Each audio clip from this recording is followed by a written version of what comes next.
The topic that I'm going to be doing is marijuana. I'm going to be talking about marijuana recreational abuse and the medical benefits. My topic sentence was why marijuana should be legal for recreational purposes in the United States, but legal for medical reasons. Um, Little introduction. Like I said, I'm going to be talking mainly about the drug escalation that comes with marijuana, the effects that it has on the body, the mental effects, the mental effects, and the medical benefits of marijuana. Um, Another little introduction. This is a story from a girl named Jess.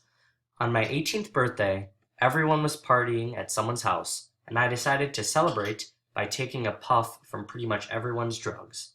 The last thing I remember is passing out on the porch. When I awoke, I was in a hospital bed hooked up to an IV.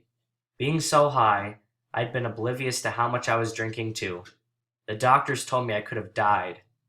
I knew right then that I had to stop living this life, where the only thing getting me through was pot. Weed is a drug that may start out as someone that just that something that someone just does once because a friend dared him to, or because they're at a party like Jess.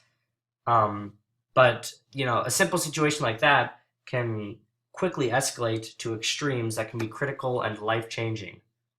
A quick fact from Drug Facts is so far in the United States, 4 states have legalized marijuana outright, while another 19 allow its usage for medical purposes.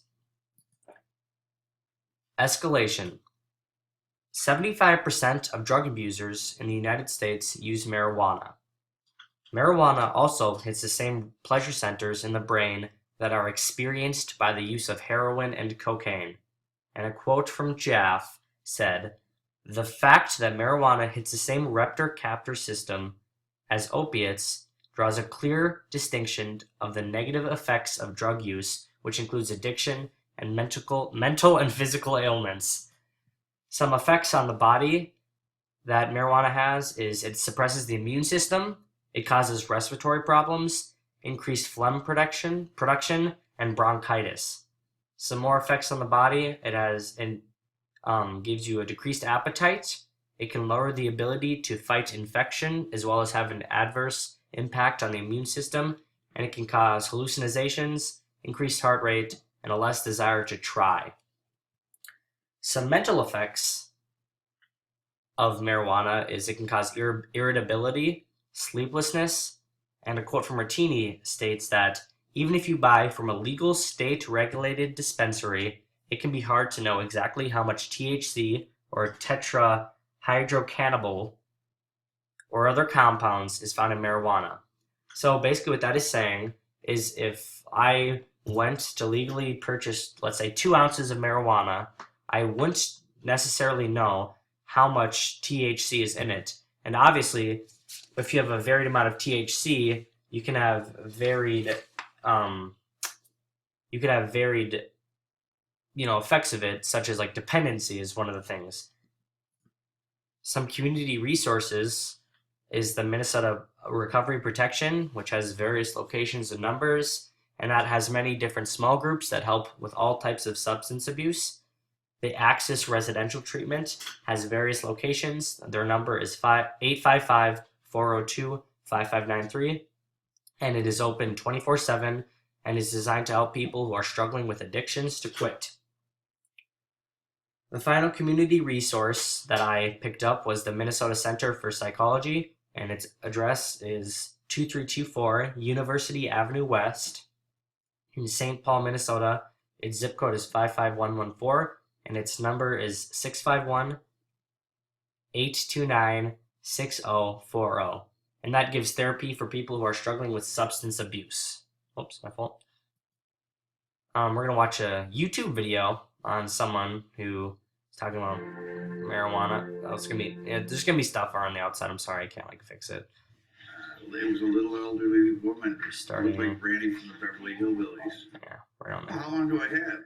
She says, if you stay on those, you've got 6 months. So I said, well, what am I supposed to do? She says, find some pot and get off of these things. I almost fell out of bed laughing, seriously. I thought it was the funniest thing I had heard. I come from a law enforcement family. There's no doubt about it whatsoever. They, I would not be here today if it wasn't for that little elderly hospice nurse who told me to use cannabis. I wouldn't be here. I would have died. There shouldn't be non-medical exclusions. If you have a medical need and you benefit from the use medicinally, you should have access. My 18, I don't know if she's So, here. whoops, let me pause it there. But as Michael Graham did say, if you have a serious medical condition, then you shouldn't be excluded from receiving, marijuana medicinally if it helps you.